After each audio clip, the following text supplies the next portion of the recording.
All right, I'll go. I can go ahead and read it off. Chair Thomas. here. Do we need to start? Okay, it's recording. Sorry. Oh yeah, thank you for that. Vice Chair Milton. Present. Board Member Lair. Here. Board Member Marshall. Board Member Olson. Board Member Poor. Here. Board Member White. Councilmember Liaison Weicker. Here. Finally. Just without camera.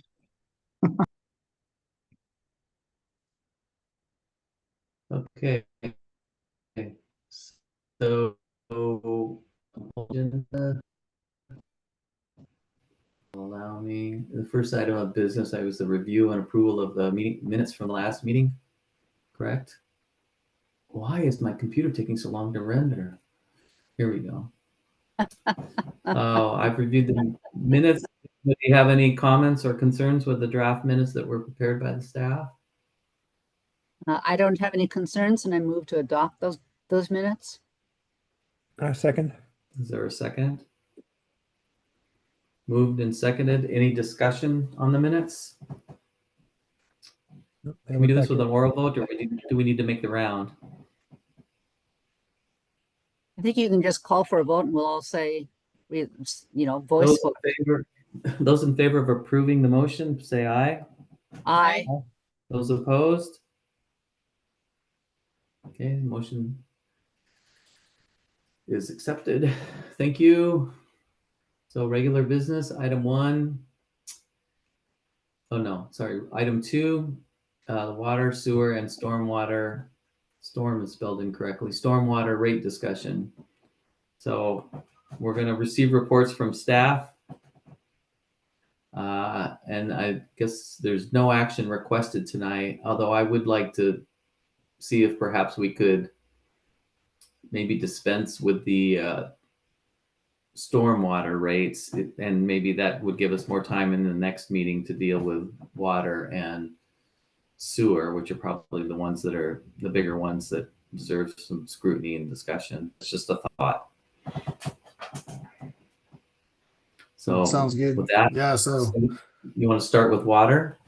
well, actually, I'm going to have Ben Schumacher. We have a presentation for you, Mr. Chair. So Ben Schumacher, our financial analyst, will kick it off. We have our consultant team here from the FCS team, as well as a number of staff. So we have a presentation that touches on all 3, water, sewer, stormwater, and then hopefully we'll answer some questions to the presentation. If you have specific questions along the way, feel free to stop and ask along the way. Just raise your hand, or sometimes it's hard to see the hands virtually, so we're a small enough group so you can just ask for the floor if need be. But with that, I'll pass it to Ben and we'll kick it off. Thank you, Jason. So good evening, Utility Board. It's good to see some old faces and some new ones. For those of you who don't know, for the record, my name is Ben Schumacher, financial analyst here at the City of Mercer Island. I'm joined tonight by multiple city staff, as well as 2 consultants from FCF's Bowman Company. Those are Angie Sanchez-Vernoche and Chase Wazette, who helped prepare this presentation and the rate studies for the water, sewer, and stormwater utilities. So, a little bit of what you can expect from this presentation. So FCS is coming back again. We've retained them to help with another rate study. We've previously retained them to help in 2020, 22, and 24. Typically, they come as part of a biennial. They come to help the city prepare these rate studies as part of a biennial budget update, or as part of the biennial budget update process. But you'll notice we're in a mid-biennium right now. So this one's a little bit different. And that really goes into what we're trying to focus on today. So 3 main focuses are going to be our changes in capital priorities in the utilities since our last update, which was back in October of 2024. We have a comparative rate survey to present to the utility board tonight, as well as an updated rate forecast for the water, sewer, and stormwater utilities. We have some next steps we'll go over at the end as well. I'll go ahead and hand it over to Jason to go over some of what's been happening in the utilities.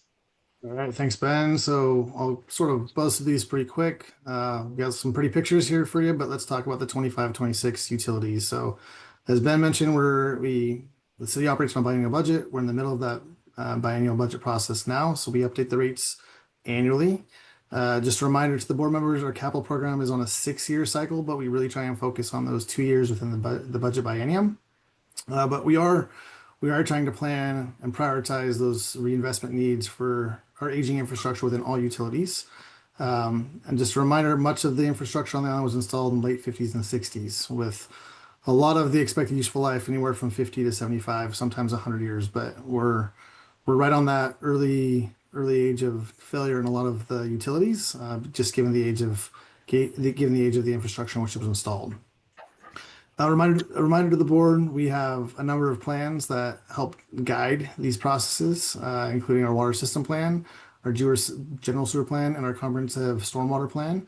On the stormwater side, we also have Department of Ecology regulations, our permit through the NPDES program that helps prioritize and plan both the operation and our capital reinvestment needs on the stormwater side as well. Last year, the council adopted a goal to reinvest once in a generation investments to update and modernize our aging infrastructure, capital facilities, and parks. So there has been a big push at the council level to reinvest in our infrastructure and bring it up to age and current condition. So as you'll see in the next couple slides, we've got a huge body of work that our capital engineering team is working on right now, and it's driven by that once in a generation reinvestment right now that's taking place. Next slide. So I'm going to go through each utility and sort of quickly just give you high level numbers. Right now, within the water side, we're working on 27 different capital projects and over $38 million in funding. Some of those major projects include our AC main replacement. Some of the longtime board members recall that we're trying to replace and eliminate all of our existing AC main. We had approximately 4 to 5 miles of AC main that had to be removed from our system. That's currently set to sunset. All that work will be done within that 6-year capital planning program. We have a PRV station design and construction. So we have, I think, 83 PRVs, pressure reducing valves, that operate our distribution system around the island. These have different set points, control points throughout the distribution system that help maintain pressures throughout the system. The island has some pretty challenging hills and topography, and so these PRVs are essential to maintain that system pressure throughout the distribution system. But they're aging, and there's 83 of them. So we've focused on call it the worst 20 PRVs throughout the distribution system, and we're prioritizing the design and replacement of those. To be replaced when over the next how many years? So right now we're focusing on the 6 years. So if I recall correctly, we have the first batch is 5 to 10, 5 to 7, I think is the first batch. And so we're trying to chop them off in like 4 to 5 PRVs at a time. We've run into some challenges associated with it because some of them have unique position within the island. Some of them are tied to other infrastructure needs. So this is one of those programmatic pieces that we'll look to fine tune in the next budget process. We'll probably align more of them with some of our water system improvement projects and other like water work that's associated. But it is a priority it's a programmatic priority within the capital program for the water system because they are aging, and when those fail, they can be catastrophic in failure in terms of what they can do to the system. So that's why it's high on our list. And the goal is to address the 20 most problematic or the most urgent ones as in the near term. All right. Correct. Near term. Yep. Yeah, Absolutely. okay. Our water system improvements. This is what we call. These are what we refer to as sort of our standard run-of-the-mill water main replacement projects. We have a body of work that we do each and every biennium. These are usually our substandard water mains. We prioritize our water mains based off age, condition of pipe, water quality, coordination with other projects, number of breaks, a number of different criteria that help prioritize these water projects. But these happen every year as part of our normal routine capital reinvestment. The next big project is our water supply replacement project. This is the big one. This is the new supply line coming to the island. We'll talk about this a bit more in a couple slides down the road. But all of this ties into our water system plan update, which is scheduled for this biennium as well. So that water system plan is really that 10-year planning document that we do every 10 years, where we look at a 20-year reinvestment the needs, the operation of the system, and help plan and prioritize and program that work that's forthcoming. This will have multiple touches with the utility board and ultimately is adopted by the council. Hey, There it is. Jason, Yep. so the South End water main break from 2, 3-ish weeks ago, where does that fit into this? Is that just one of the water system improvements, or is it not in this 2025-26 major projects and fits in some other place as, you know, unforeseen Great capital expenses? Great question. We have a slide on emergencies here coming up. That would fall into that category under emergencies. So it's not on this Okay. list that you see here. Okay, Good question, okay. though. And I just wanted to note for our new board members who might need to know this, because I needed to at the time, AC is the asbestos cement water mains, and so we're getting rid of those asbestos cement pipes, right? Good. Thank you. Perfect. Yeah. Right on. Thank you for catching my acronym. And then, Jason, the 5 categories you have here are reflected in a CIP plan now, correct?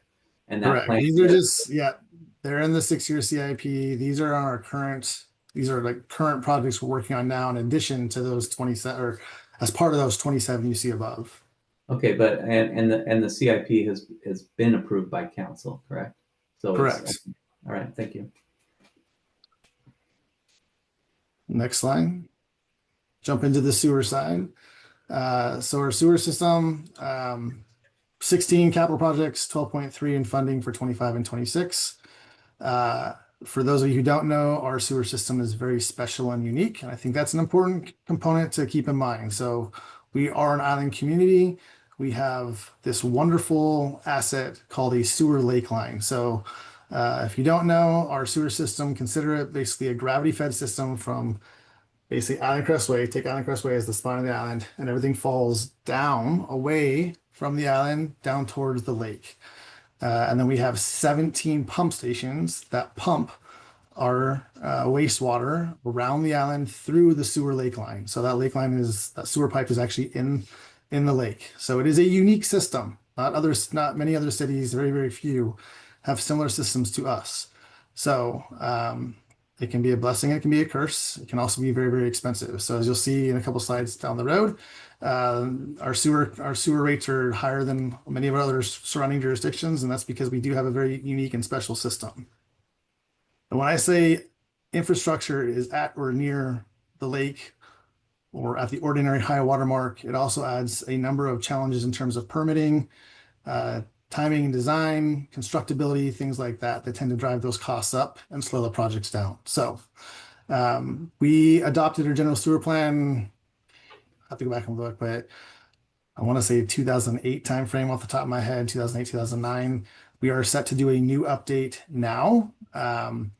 And what you will see in that general sewer plan is a lot of projects tied to that lake line and our pump station. So our pump station rehabilitation projects, those lake line improvements, getting in, identifying, locating, surveying, figuring out what the remaining expected useful life of that sewer lake line is, and the different reaches is a huge high priority for us, and the pump stations that feed into that lake line. I think it's important to know, this is no surprise or no secret. We've had a number of overflows historically on the east side at pump stations 23 through 25 in that area, usually during wet weather events, so big stormwater events. Over the years, we've really tried to focus on our infiltration, our I&I program, where we're trying to reduce that stormwater runoff into our sewer system to help minimize those flows. Unfortunately, Department of Ecology reached out to us last year, and we have a number of projects that are tied to improve that infrastructure to minimize those overflows in the future. And so we have a body of work to do that's tied to the Department of Ecology tie-in for this project, but it's already planned work on our capital program, but it does have urgency associated with it. So some of those key projects include that pump station rehabilitation, the lake line improvements, our SCADA system. I've been talking about SCADA. This is our supervisory control and data acquisition, or our alarm and monitoring system for the sewer side. We're finalizing the construction of that program, or that asset improvement it's been ongoing for many, many years. Again, that's tied to that design those design and permitting challenges along the way. That's finally being completed for construction this year, which will help provide more data and information for us to help prioritize and plan for those future capital reinvestments on the pump stations and the lakeline side. So lots going in on the sewer side. I will say over the course of my career here, when I started off, we may have been a little bit slower on our capital reinvestment on the sewer side. It's ramped up over the last few years, and rightfully so, because we have aging infrastructure, and when this infrastructure fails, it's bad news, not only for the environment but also for the surrounding homes and properties impacted by those assets, because they often tend to be in people's backyards. Can I just say one thing, which is, with all of the city provided utilities, people pay their rates and tend to take them for granted that they're always there. They're safe, reliable, and provide steady service to us. When things go wrong occasionally, like with the water system, when we have a break or whatever, there's a flurry of, consumer feedback about things and sort of thing. Sewer, fortunately, we haven't had, much of that happen. You mentioned the overflows or whatever, but they've been few and far between over the past decade or so. And so it's something that we tend to take for granted, but it's certainly something that we can't neglect. And so I view all of this, I'm sure the board shares this, but we've got to take care of our own. We need to be reinvesting now in order to ensure that we're staying on top of everything necessary to keep it fully functioning for the island. So. Perfect. Before I go to the next slide, a little trivia question. Who can name the park in the picture?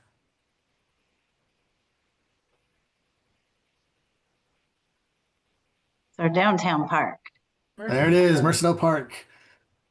Wendy gets it. Oh, So that's the I'll big just green. highlight this. This is a key. There's a sewer replacement project scheduled for Mercer Park. It was actually identified in the 2003 general sewer plan as a capacity improvement project, and it's now 2025 going in 2026.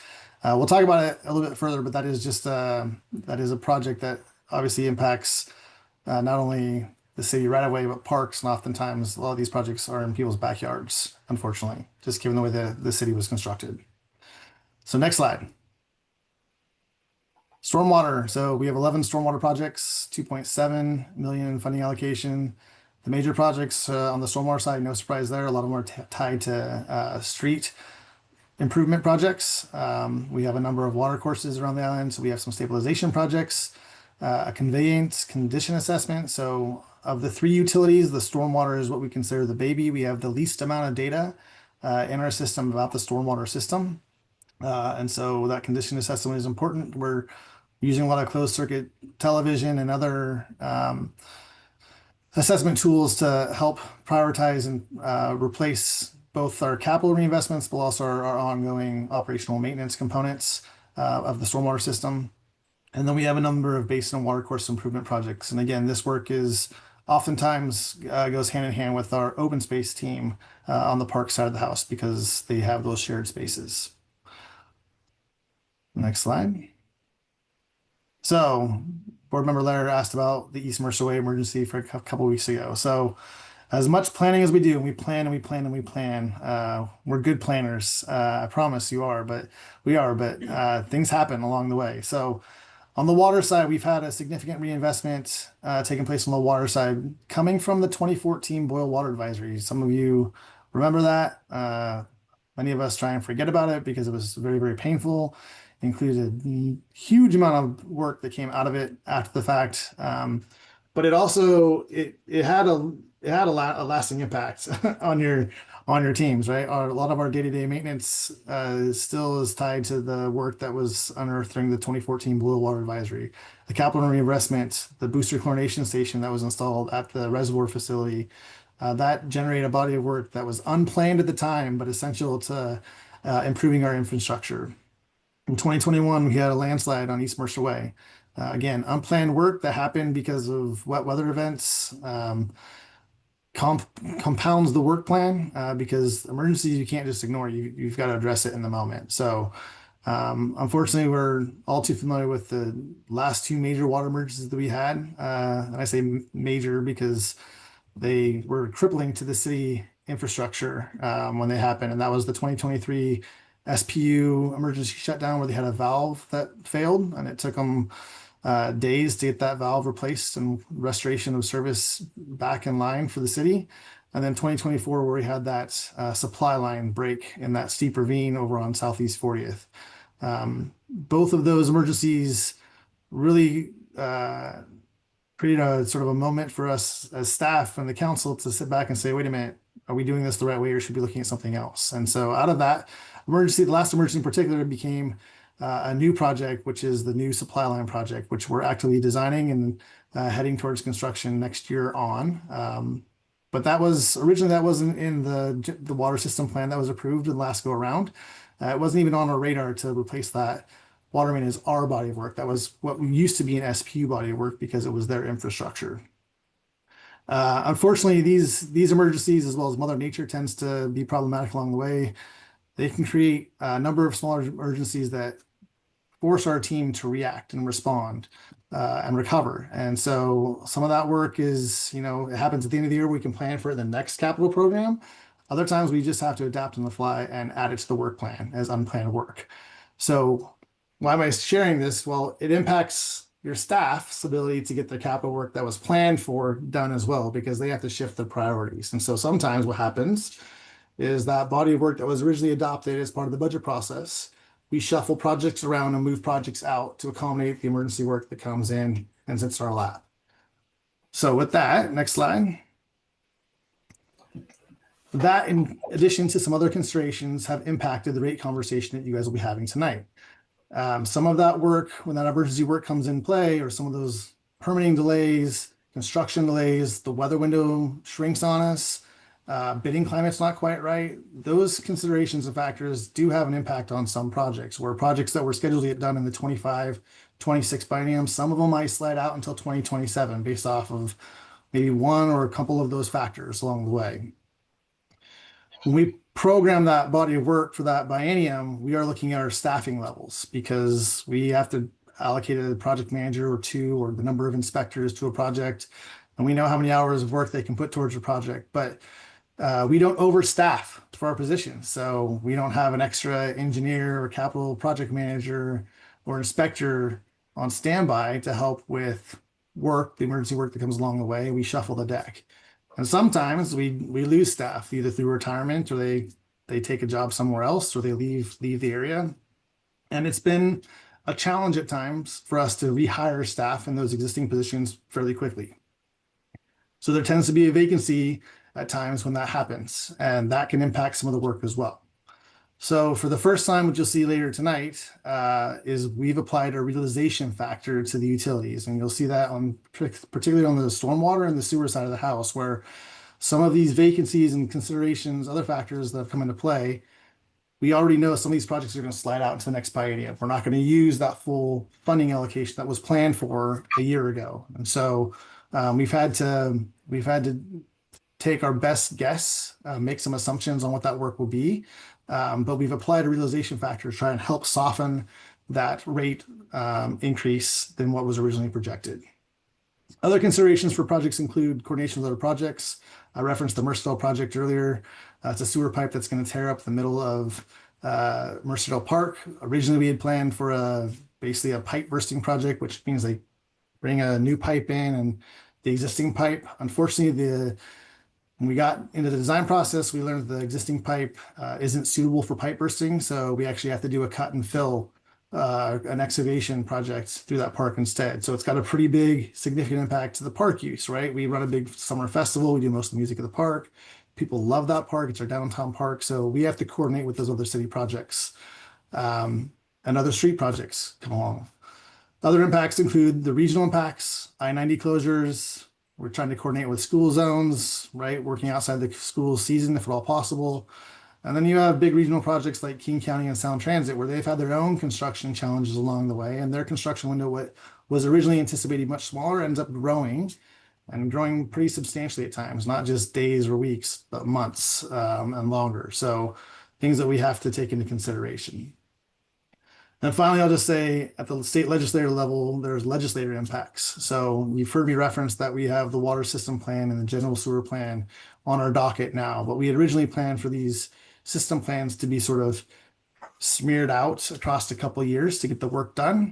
We now have to prioritize the work because of the GMA impacts that the legislature adopted, where we have to plan for additional units coming into the town center. So we have to run additional modeling and plan for that potential development within a certain area, and update these plans accordingly. And our time frame got moved up because of it. So we're looking at moving these up to be adopted in early 2026 based off those legislator impacts. So all of these things are things that staff are working through, and they're in play when we develop these rates and updating the rates on an annual basis to account for these changes in factors and considerations.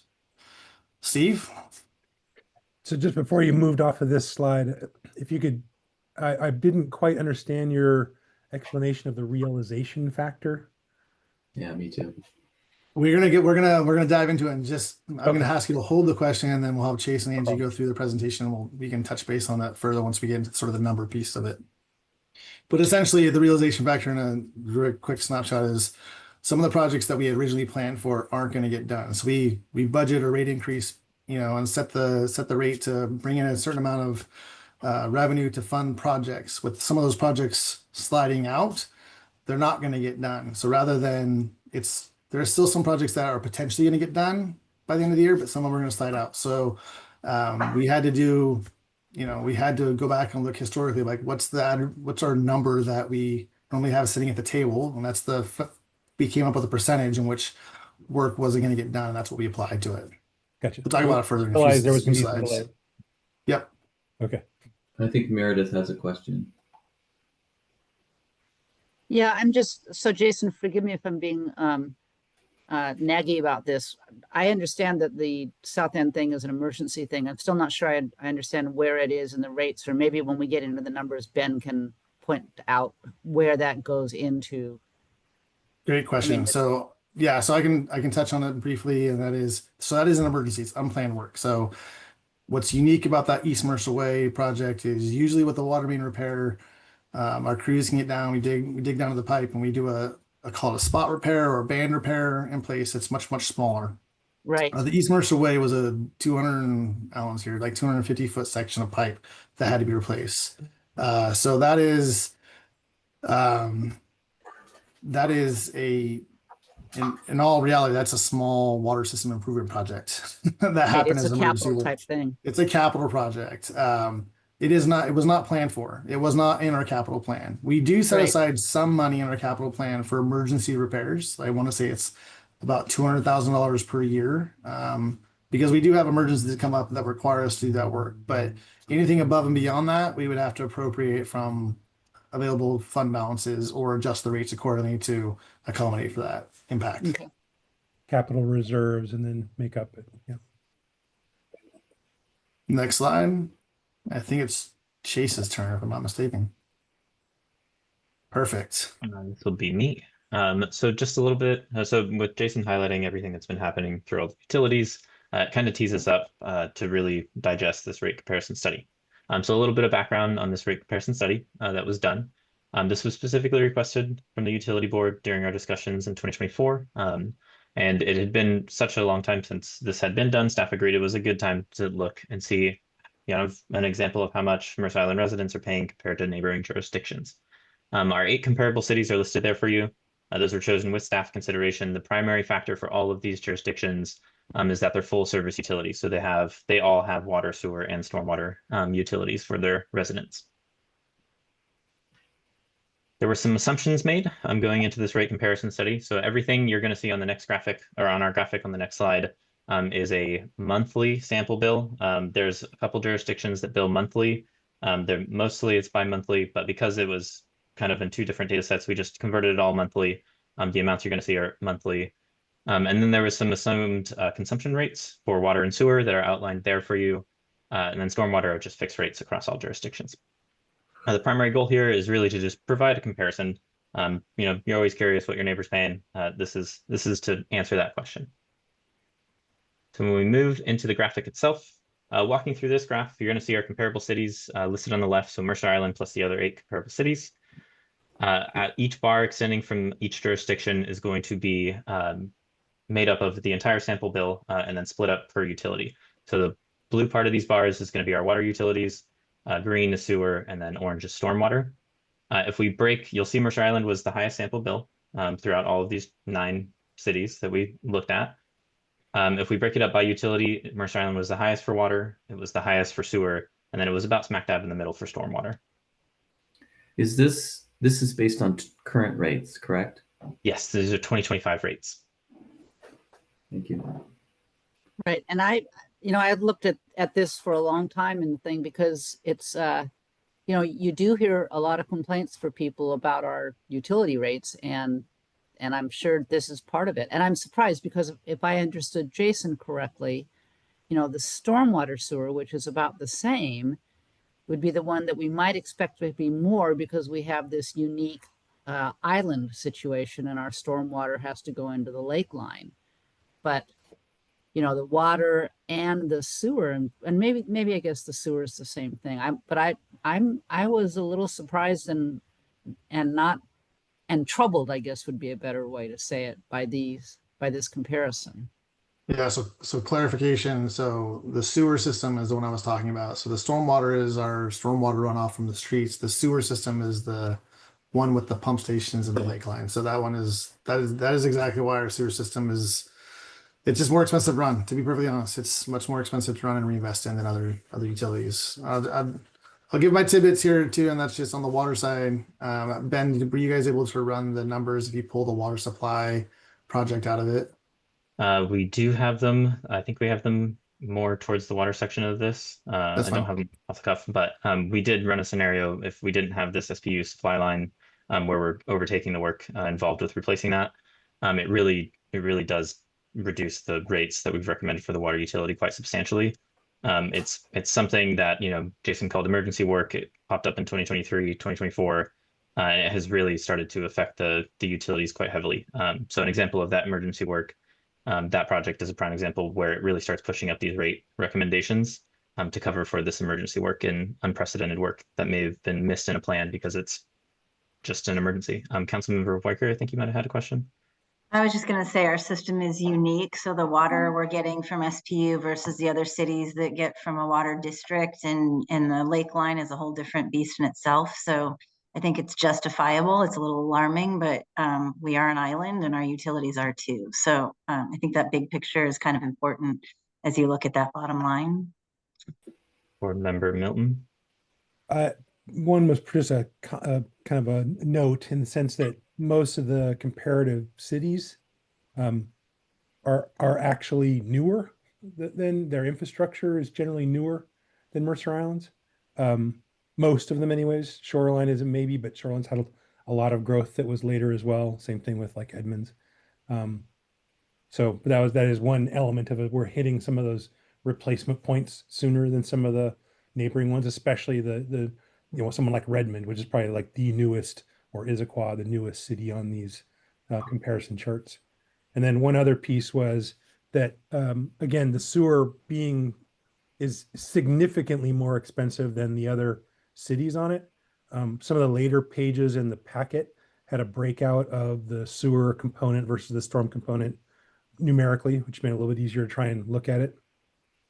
And if you look at without sewer, almost all of the cities except for, basically over half the cities are within a few dollars of each other combined water plus storm. Our sewer is the one that really kicks it up that extra, whatever, 20 plus, 20, $30 in comparison to the other utilities. So just that really is a stronger component of our outlier here is that sewer. Board Member Meredith, your hand's still up. Yeah, on the lake line, can somebody remind me? I'm sure I've been told this before, and I apologize for not remembering. So we're not responsible for, and I guess the question, are we responsible for and paying for the actual lake line part of the sewer as well? Yes, we have 13 miles of sewer pipe in the lake. So we have a pipe that runs around the perimeter of the island and ties into the King County system at two different points. But we have just over 13 miles of pipe that's in the lake that we are responsible for, and it's broken down into four different reaches. And so does it run around the island and then where does it connect in? Like on the Seattle side and on the Bellevue side, or both on the Yes. Seattle side? So the work that's happening on the north end of the island is actually the King County system. And so it ties in on the north side and then runs across the lake, sort of near the bridge, heading to the Sveilaken on the east side. All flows run east. And then there's another connection point at the south end of the island near just north of Clark Beach area. But there's two connection points in the King County system, but everything flows east for treatment. Okay. Okay. Thank you. Actually, and thank you for the explanation. I appreciate it. Just for context too, so King County is a good example. They've been replacing their portion of the lakeland that takes our waste from Mercer Island to the east side, and they've been in construction for A long time. I will say Chair Thomas was on the board the last time when they actually were gearing up for construction years ago. So it's been a while. Yeah. So just for a punchline on this slide, the complexities of our sewer system, coupled with the need to reinvest in aging infrastructure, really, I mean, I think Steve's point is very well taken that the bulk of the difference we may see here. Now there's other subtleties, so I'm not trying to make it too simplistic, but the bulk of this can be explained by the complexities of working on and addressing the needs of the sewer system at this point in time. Is that a fair statement, Jason and staff? Yeah, that's absolutely a fair statement. Yeah, you summarized it very, very well. Okay. So moving off this slide, I think you've all done a great job of just keying up the observations from this. Jason laid out exactly the complexities of our utilities just a little bit ago. Or Board Member Milton did a great job highlighting the sewer is really the most one of the most complex components of one of our utilities. Is it ideal that we're paying the most? No. Is it explainable? Absolutely. The utilities, I'd be remiss to say, I think Jason would come after me if I didn't say the utility systems in cities are rarely apples to apples comparisons. Like Steve said, the age of the pipes underground of all your utilities are different across all jurisdictions. The amount of pipe you have in the ground is different across all jurisdictions. There's topographical concerns in each city. Mercer Island's kind of a big hill, which makes it pretty hard to get water and sewer where it needs to go. Ben, I think Meredith has her hand up. Yeah. Board member there. I promise I won't have questions every 2 minutes. But one of the questions I had is I think Bellevue is roughly the same age as Mercer Island in terms of its infrastructure. And I'm just wondering anecdotally, maybe Jason would know, are they also looking at, their pipes or maybe the consultants know this because they work with them. Are they also looking at their infrastructure really starting to fail?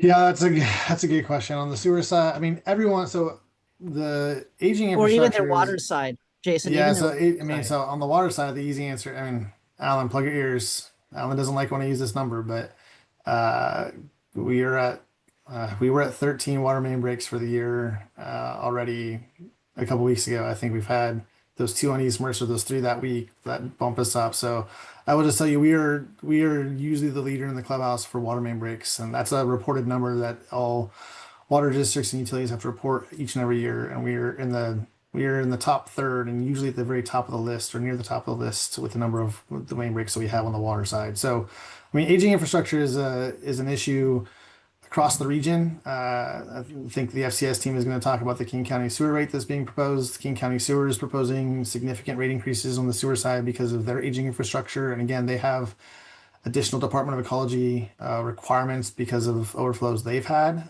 That's helping sort of generate that reinvestment. But yeah, I mean, aging infrastructure it's common. To Vice Chair Milton's point, our infrastructure is older than others. I will also say, historically, not to place blame or anything, but maybe historically, The reinvestment strategy maybe wasn't quite as diversified from the city years ago. Maybe it wasn't done at the rate maybe at others did at the time, and so we're behind the eight ball maybe compared to others in terms of our Okay. reinvestment needs and funding associated to it. So But um, you don't have any sense just from other people in the community that Bellevue's got a similar infrastructure problem with their I mean, water stuff? not the water side for sure. No, our water stuff is. I mean, everyone has breaks, everyone has issues, but ours are definitely higher. Okay. And just a quick note, the last bullet here, there's a typo. It should be 17 pump stations, not 27. Sorry, we missed that. Just want to make sure we correct that. Steve, you got a question? I was just going to mention that the Bellevue is actually the second highest, right, of the group of the cities. Yeah. And again, it's the difference in its the price in Bellevue is just our difference in comparative sewer costs. So the difference between the two cities' current pricing levels, and then also Bellevue has had a very different growth pattern than Mercer Island.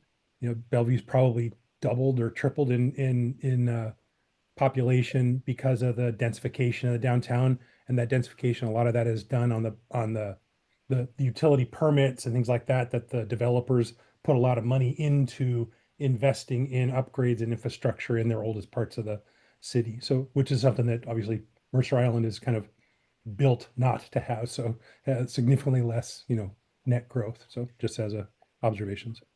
Yeah, thank you. That's useful. Right. So with the rate observation done, we're going to move into, I'll go ahead and pass it off to Angie. We'll move into kind of the meat and potatoes of our rate studies tonight. Excellent. Thank you and good evening to everyone. My name is Angie Sanchez Vernache, project principal on the rate study update assistance that we're providing with the city. And I have with me Chase Bazette, who has been instrumental to the project update as well. And so he'll be available to answer questions as we have them come up. It's my understanding there are a couple new new utility board members. And so just wanted to take one little minor maybe step back in terms of just talking a bit about, what really does this rate study encompass? And so when we think about rate studies, they really do provide a forward-looking evaluation of utility fees. And when we look at that evaluation, we don't look at just one snapshot in time in terms of, this next budget year. What we were historically been looking at is, and I think Jason and both Ben had mentioned this, is that we look at a 2-year time period historically with the city, being the main focus area, but we do want to look out in the future to a longer time frame so that we know if there's anything, any bumps coming in the road, and we are able to proactively plan for any type of upcoming obligations that we have. That's what really helps us smooth rates out over time and make sure that we're minimizing our customer impacts. And so when we look at the rate study and the rates themselves, it really is an evaluation of the sufficiency of current rates to meet each of the utilities obligations. The key point being on a standalone basis. So do the fees charged for each of the utilities, can they cover their overall obligations of that particular utility?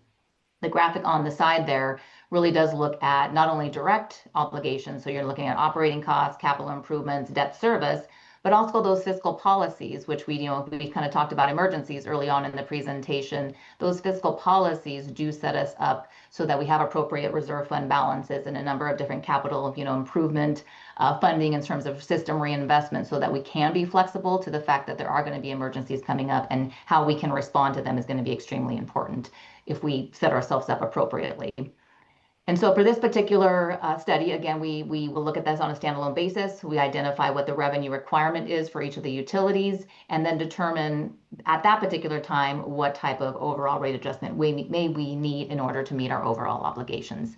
For this particular time period, again, we're really going to be focusing on 2026, but you will see in the graphics that we do go out to 2030, because again, we're trying to look out in time and that forward look to make sure that we're keep our eye out in terms of any proactive planning that we can do. Next slide. In terms of some of the key assumptions that really do apply to all of the utilities, they apply specifically to each individual utility, but each of them has each of these components that we must address. And so in terms of our forecast basis, as we've mentioned, it's 2025 to 2030, the focus being that 2026 time period. And so we have used a year-to-date 2025 budget as well as the 2026 budget to use as our baseline for those overall costs. Those are the costs that we kind of look at first. again, evaluate rates over, and then any future years, we're applying various different escalation factors to get to those future year time periods and obligations, estimate of obligations. For our operating reserves, they do run 30 to 90 days, with the storm and the sewer utility being at that 30-day operating and maintenance expenses in terms of our working capital fund balances, and the water utility being more of the 90 days. Why there's a difference? Because usually you want to carry more in that working capital reserve if your revenue has a potential to be more volatile. So the water utility, by the nature of how we charge for it, if it is a wet weather year, we may actually generate less revenue, and so we want to have more protection against the fact that we may not in any given year, due to weather, maybe not meet our revenue forecast. So want to provide and cover that flexibility as well. And that operating reserve target is something that was discussed and approved by council, right? Those are in your fiscal policy. Yeah, okay. Yep. Thank you. In terms of your customer growth, conservatively, we have no growth assumed in 2026. And that, again, we just want to focus the fact that it is 2026. We realize there are going to likely be future adjustments should you have to, have different discussions that are possibly happening with higher growth rates and higher expected growth rates the city may have to meet in the future. But for this, again, period, conservatively, no growth for 2026. In terms of those expense inflation factors that I had mentioned, in terms of those future time periods from the budget year that we're hopping off of, they do range from about 3.5% to about 6%. Their general cost inflation is about 3.5%, construction about 4%, labor and benefits are a combination at about 3.85%, with benefits being a little bit higher in terms of that. And so those are kind of some of the escalation factors that we're using. The Seattle Public Utilities and the King County Metro have been based on the best information that we have from those particular entities in terms of what the city may be looking forward in terms of their own rates and the bills that we would have to pay and the obligation we would need for those utilities, which we'll talk about a little bit more. In terms of existing debt, the water utility has about 2.4 million annually in terms of debt service, annual debt service obligation. That is a combination of a Public Works Trust Fund loan and a 2024 LTGO that was beginning to start the payment in 2025.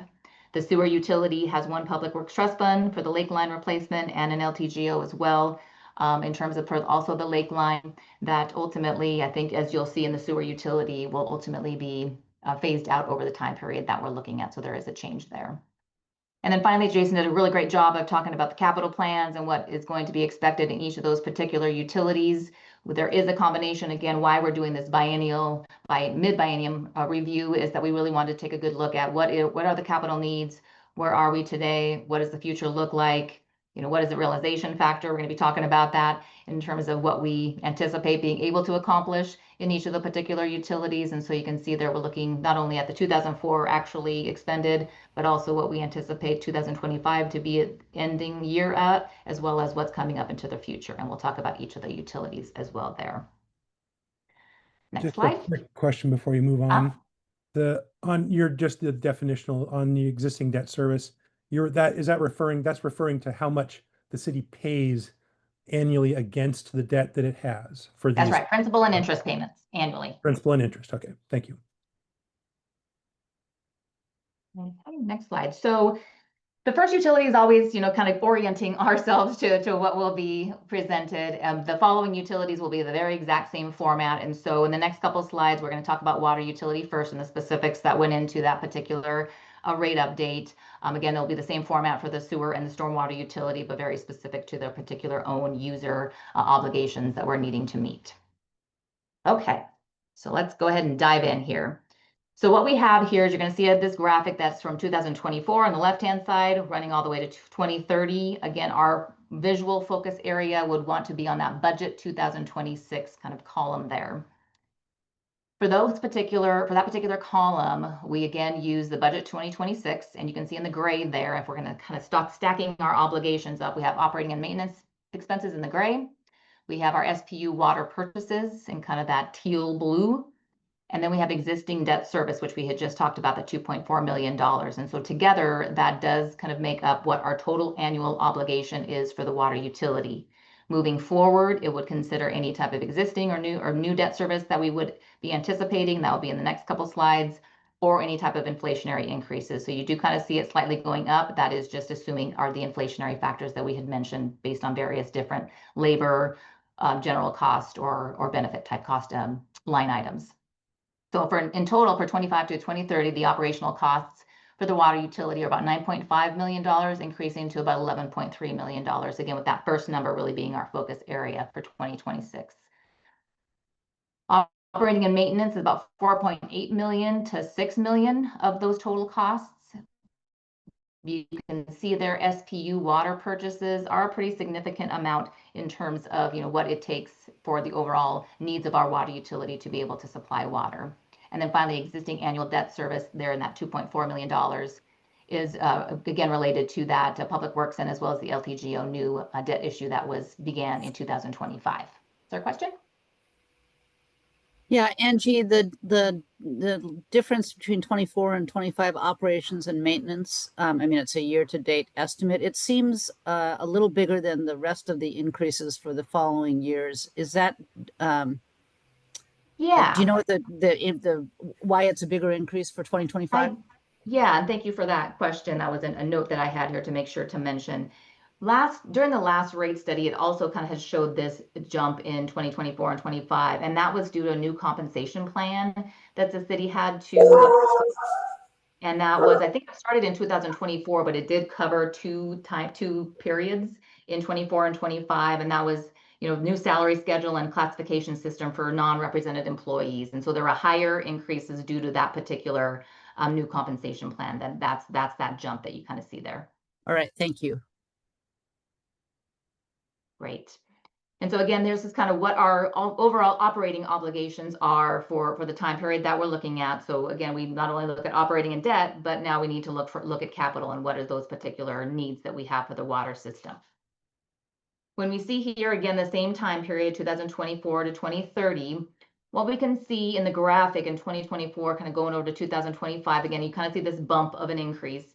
And Jason kind of had alluded to that in that some of those particular projects, be it for a number of different reasons, maybe permit delays or various different issues that come up, that some of those projects in 2024 actually got deferred a little bit. So now you're kind of seeing them in 2025. And so that bullet down there says, although in this time period, the total time period that we're looking at, we have about 87.1 million through 2030 that we have in terms of an obligation for capital planning. About 11.1 of that was initially planned in 2024 that has now been shifted in terms of 2025. So not necessarily new projects, they kind of just got delayed for various different reasons. So we're finishing up in 2025. The remainder of the capital plan did not, shift very significantly at all. In terms of funding that particular capital need, the funding sources here were about 60% in the pie graph that you see there, about 60% from debt, 40% from cash. That 2024 LTGO funds are being used for eligible improvement projects that were, that have been issued and assigned. And then there is, and we anticipate a need for a 2027 debt issuance of about 39 million for the water. Because as you can see there in 2027, you kind of see that big blue bar. That's that city transmission line replacement, and when the majority of that construction is anticipated, which will require some alternative funding in terms of being able to meet and fund that various different capital project. Now there is a, go ahead. Go ahead. So just back to the 24 to 25 to 26 capital plan. What you're saying is that there's a delay in some of the work anticipated in 2024 got pushed to 2025. And at least then with respect to the view of 2026, we're back to a little bit more of a normalized view. So there's just a timing difference between 24 and 25 that's kind of back to normal in 2026. However, beginning in 2027, we have this looming large capital investment project associated with the line replacement. Okay. That's right. Absolutely. Okay. Another question? Well, yeah, in terms of, does that mean that basically that what was expected to be spent in 2024 wasn't spent and was shifted into 2025, or? Some of That's it. my understanding. Yes. And please, city staff can supplement the answer if needed. Okay. Yeah, that's what I was referring to earlier. Is just some of the projects that we originally planned for, they slide out because of construction windows, permitting challenges, staffing vacancies, some of those other factors that come into play. Oftentimes projects will happen where they'll be in design heading towards construction, and then we just miss the construction window, or usually we find that advertising for public works projects is better. We get better pricing, better competition for those public works projects if we advertise them at usually early in the year before the contractors have all their work booked for the year. Tends to be more competitive, and so some of those factors come into play in terms of what happens with projects that get pushed out or delayed. So does so any money that's collected in 2024 in revenues for those projects, to the extent it isn't spent, it's kept in the utility and is available for future years' capital improvement, correct? It doesn't go back to the city in any way or anything like that. It's not used for a different purpose. It's used for the CIP as intended. It's just the timing of when it's spent. Is that correct? Correct. Okay. Perfect. Before we move on from this slide, I think it's going to be really important because it will come back, and the reference to it will come back. So this solid line that you see across this graphic, there's also a footnote down below that had mentioned it was rate funded system reinvestment, RFSR. You're going to see that acronym. And really what that is it's a method to protect the investment of the assets that each of your utilities has. It supports future replacement needs. And the city, gosh, when we first started, there was a policy that essentially, I think it was a maintenance and construction budget policy that was attempting to fund a certain target amount for each utility. And in the water utility, it was about $3.9 million. This generally supported the idea of having a certain amount of capital that is pay as you go. So part of your overall rates that you charge not only are meeting operating costs, but you're also really should be funding some level of capital replacement in those rates. For the existing ratepayers paying them, they're wiring out the system. We need to help replace the system as it ages. And so for water, that's that $3.9 million that we're trying to target. Now, you'll see in the future slides, it's a target that kind of moves, and we try to ebb and flow. We don't ever want to put too much pressure on rates for it. But over time, we do want to try to get to a bit more what we call rate funded system reinvestment or cash funded capital over time, so that we do have available funds to be able to pay for some of our capital with cash rather than just debt. Okay. Sorry, so that RFSR then, I mean, the fact that it's a flat line when every other graph on here is up and to the right, that's a set policy? That 3.9 million was set some period of the past, or that's just straight lined for convenience based on that current policy?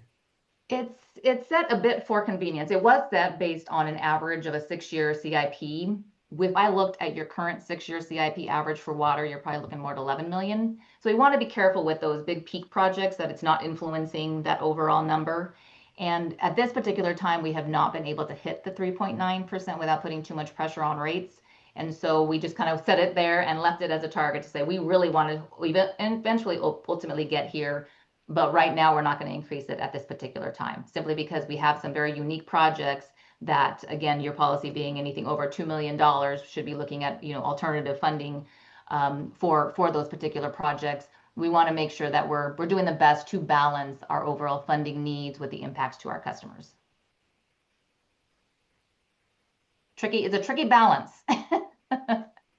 Yeah, it's an interesting distinction in the sense that all of them are rate funded, because even the debt service payment methodology is still rate funded. So technically, it's an interesting distinction, I guess. But yeah, I'm not sure how how I understand how it's useful, but yeah, thank you though.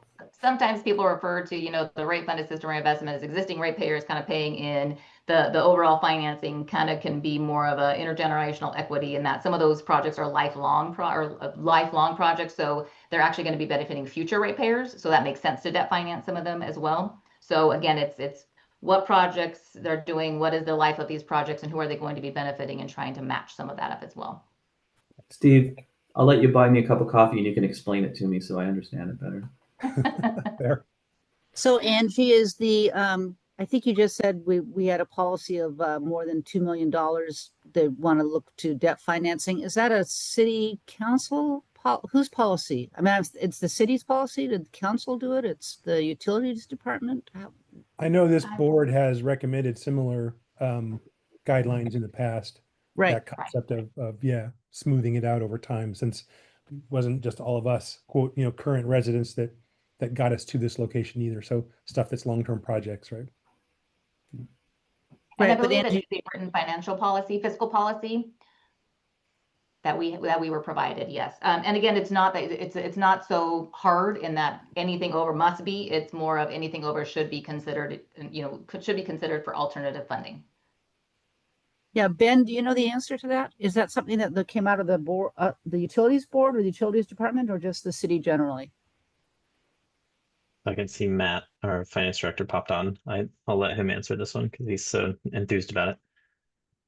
Good evening, Utility Board Member Lair. This is Matt Mornick, your Finance Director. So the City Council updated their financial management policies and just established the benchmark of if a capital project for the utilities exceeds $2.5 million or has a useful life beyond 25 years, that it could be considered for debt financing. Great. And so That's what I wanted to understand. Thank you. yes. And I'll just add, that was all Matt a few years ago, or was it only last year with subcommittee? The council came forward with all those financial policies for all the funds in the city. And this was a key bit of work the council approved. Thank you. That occurred in late 2024? Is that when it happened? We May of 2024, I think. late 2024, we went out for a significant LTGO debt issuance, $26 million for the water fund. But in the most recent update to the city's financial management policies, you are correct, Chair. It was in May 2024 where we updated those policies. But we try to keep them and regularly update them annually, at least biannually. Just because they're a living, breathing document that needs to keep up with the current economic conditions. Great, thank you. Okay, next slide.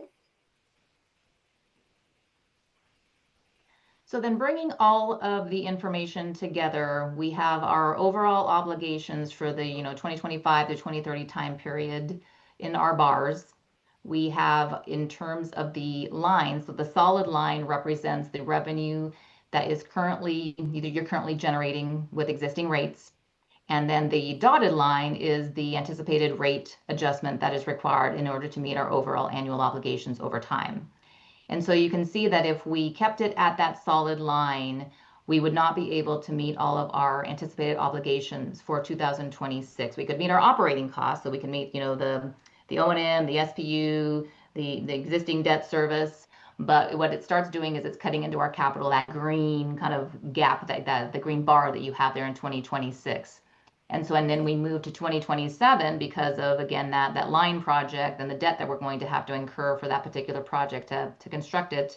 We see in the orange there, the burnt orange, that we now have a new debt obligation if we take out that debt in 2027. So again, trying to kind of look out into the future, what is happening, what are overall capital needs, what are our funding potential obligations and impacts, what does that look like? And you can see that that gap between the solid and the dotted is kind of getting bigger and bigger. So not only from inflationary increases, but just potential increases from SPU, as well as a potential new debt service obligation. It does look like we are going to anticipate having to maintain the existing rate plan that we had anticipated in 2024, which was an 8% annual rate plan for the 2026 time period. That does address capital needs as identified, that rate funded system reinvestment target. There, again, as you can see in 2030, we're about 80% of the target, so it would be at 3.2 million of the 3.9. And so it helps accomplish a number of different things. But for this particular water utility, again, there's been a lot of effort in terms of the water utility trying to just do a number of different capital projects and push and reassign staff in order to make sure that these capital projects happen and we make some progress, that we do anticipate needing and to maintain that 8% annual rate adjustment that we had anticipated during the last study for 2026. Okay, so questions from the board here. This is a big one. Yeah, I have- I'm sorry. I have Go one ahead. more question. I might be back with with Steve and Brian. So the difference between the RFSR and debt I mean, the ratepayers are paying for all of it, right? So the RSFR is a philosophical sense that some of the capital stuff ought to be coming out of cash on hand. That's not, I mean, I assume it's not the same as like an emergency fund or something like that. Right, right. No, this is an annual contribution because again, you have annual needs. We're really maintaining a good repair and replacement schedule and the ability to fund your overall capital needs. You know, when we kind of look back at that CIP, your average for the water utility was about $11 million if you kind of just average it out over the 2025 to 2030 time period. And so it really, in order for us to be able to accomplish those capital items of the schedule that has been identified, we really do need a combination of debt and cash in order to, again, balance the overall customer impact. Steve. So go ahead, Brian. I was just going to say, so I mean, the reason for the RFSR target is almost a reflection of the past, years ago, maybe decades ago, practice, perhaps poor, but practice of perhaps not sort of saving for a rainy day or not building into rates in a recurring way sufficient planning for capital expenditures necessary to sustain the utility. And what the council has done with their updated financial management plan is built that in as an objective to be followed in setting our rates in order to ensure capital is available correctly for replacement as we go downstream. Is that not downstream as we go into the future? Is that the best way? Okay. It is. And you know, I know this doesn't make anybody feel any better, but this is a very common component that is missing from a lot of utility rates. Everybody covers operating, everybody has to cover debt service. If there is ever pressure on rates, it's that rate funded system reinvestment. That's the one that is usually never there, or it's woefully short in terms of what is needed to cover the repair and replacement of the system. I have a good way to think about those three top bars. I'm colorblind, so I think it was yellow is the middle one, and then red, green. But that yellow, or basically the existing debt and new debt, for the most part, is paying for projects that are already done in a lot of those years, or just being finished in those years, and we'll be paying the debt on that for several years past this point. So the debt lines are literally for projects that are already completed or in the rearview mirror. And the green section is literally intended over time to displace a need for as much debt. So that as a portion of the budget, if you maintain the green at those kind of target rates, the red and yellow over time will shrink as different bonds are retired and aren't needed as many new bonds to be replace the basically because you're investing live at that point. But that's kind of the overall intent through time, I think, of the system like this is to reduce the ratio of green to the debt through time. But it'll take a while. 15 years out past this before you'd really see a lot of that change. Right, because we've got a lot of new debt we have debt and we have new debt happening. And then Angie, one question on 2027 for the reddish brownish thing for debt. The city indicates that they're planning a debt issuance in 2027 to address capital for the water utility. That will happen sometime in 2027, and I would assume the reason that there's an expectation the utility will capture funding for that debt is in anticipation of beginning debt service on that new debt issuance, which may not really occur until late 2027 or 2028, depending on the timing of the issuance. But it's building up funds in the utility to begin making those payments on time. Is that correct? That's right. That's correct. Wendy. Oh, I'm sorry, Geraldine. Sorry. Yeah. I wonder if you wouldn't mind repeating if you didn't cover it. The 2024, it has such a different shape compared to the other years. So why was it so green in 2024? Why was there so much of the RFSR spending? I think that was just kind of in comparison to your overall obligations and the revenue that you had coming in. We again, if you recall, there was some deferred capital Mm-hmm. also. And so it might look like you have a lot more capital available, but really it's going to be used for that next time period in terms of the 2025 when we're going to have to match some of the deferrals coming in. But in general, the revenue that came in gave you more capital capacity to Got be it. able to cover that before the, kind of the existing debt was showing up. I see. Thank you. And I will just add to that again that in the end of 2024, we issued significant LTGO debt for the water utility, which is reflected in the significant increase in that. I'm guessing it's a pale yellow color from 24 to 25. But Angie nailed it on her previous explanation. Thank you. And that's basically We'll put some patterns on this next time. and that's basically working in reverse of what I was talking about. Is that shows basically the other side of that same equation, right? That the RFSR amount is a lot more when you're not Yeah. paying for debt. So That's right. and then Precisely. so it's the same amount of cash that we're utilizing to pay for the projects. It's just that now we're repaying debt as opposed to actually funding new projects directly out of cash. That's right. Y'all you're doing great. Thank you for all this. Good questions. Yes, very good questions. Okay, next slide. We're getting down on water. Okay, so in terms of the sample single family bill for water, these are expressed in monthly just to kind of keep everything consistent. So we have here 2023 through 2028. We just kind of wanted to show some historical versus also the future.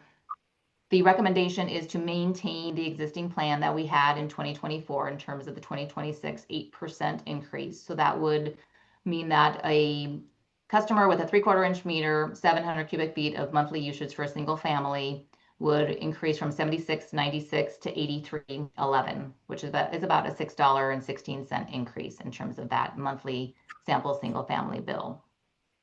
Again, what this does in terms of the plan that was created in 2024 and the recommendation to maintain it is that we are able to fund some of those near-term capital reinvestment needs along with the new debt service payment that may be needed not only with the new LTGO that was coming in 2025, but also possibly leading into supporting that 2027 issue should that move forward.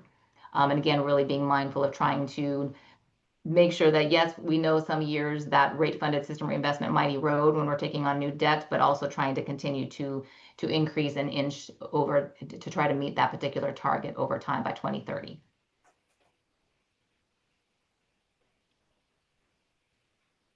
Okay, so my quick question is, I appreciate you doing this monthly for apples to apples comparison. Our bills come out bi-monthly, so what ratepayers will see will be more than this. And I have a memory that we were concerned last year about these 8% increases because if you go back, not too long before 2023, the rates were significantly less. And I don't, I think this is all necessary and needed, but the increases for the ratepayers have been, reasonably significant, and particularly when you put all of these together. I mean, if you let's just look at water, it's not that much. If you just look at sewer, it's not that much. So do we have earlier numbers at all? Do you know what the water do? I believe there was a history. I'm not sure if it's included in the PowerPoint presentation, but we did have a history that we have updated from the last study. So a couple things. One is I'll do a little table setting for tonight. So we have multiple bites, multiple discussions planned for rates. So the conversation tonight has been absolutely fantastic. So if we can't get information for you tonight, we will certainly bring it back at the next presentation. And we'll talk about that at the end of the meeting and when that's going to be. We have a little bit longer lead time between this meeting and the next meeting. So certainly ask those questions. We can certainly get that information for you so you can show the history. But I can tell you, yes, there has been discussion, considerable discussion over the years about the rate increases, and your staff team is trying to be responsive to that. And so as you see tonight, especially the next two rates, we've done a considerable amount of work leading up to this meeting tonight to try and help with that rate conversation. I will say you're going to see some proposed rate changes on the sewer and the stormwater side, but the water side is not just because of we left it where it is because just the investment need on the water side, just to be perfectly frank and honest with you. Like it's just huge, and we couldn't pull back a project. I mean, that would be what you'd have to look at. You have to pull back a project. We have to pull back capital reinvestment to be clear, and that's going against what the council is asking us to do in terms of those once in a lifetime generational improvements right now. So, and a lot of the Yeah. work right now is underway, just given the prioritization of the water system. So we'll come back with you with a longer Yeah. look back the next time. Yeah. Thanks, Jason. I don't know that there's a good, I mean, I think it is what it is. It's just, you know, That's not fun. I understand that. I totally get that. It's not fun. I do have some historical monthly bills if we do want to look at that. I know we made the graphic as part of last year's discussion, and so I can bring it up on screen and I'll get it nice and zoomed in so we can all see. So right now we're talking about water, which is going to be the top 3 rows, roughly. This is changed a little bit, or this is the bi-monthly. So this is going to be the same. It's just in bi-monthly. It's not in that monthly. We put everything in tonight. But you can see, so to Meredith's point, the 8% have really started to show up since 2023. If you do look back, it was slightly less. You do see periods of higher rate investments as well. That coincides with kind of a higher rate you might see as more of an RSFR reinvestment in the system. With debt issuances, you really do get to bring this percentage lower over time, to Vice Chair Milton's point. But these are kind of the historical rates that we're seeing for rate increases in the water utility. Well, 2014 was when the big event happened, and you can see there was a reaction on capital investment for a couple of years. Absolutely. So yeah. Or I'll just 2015. I'll just piggyback off that real quick because that's a great look back, Ben. Thank you for that. And Chair Thomas, you're right. You saw that peak or that reinvestment on the capital side after 2014.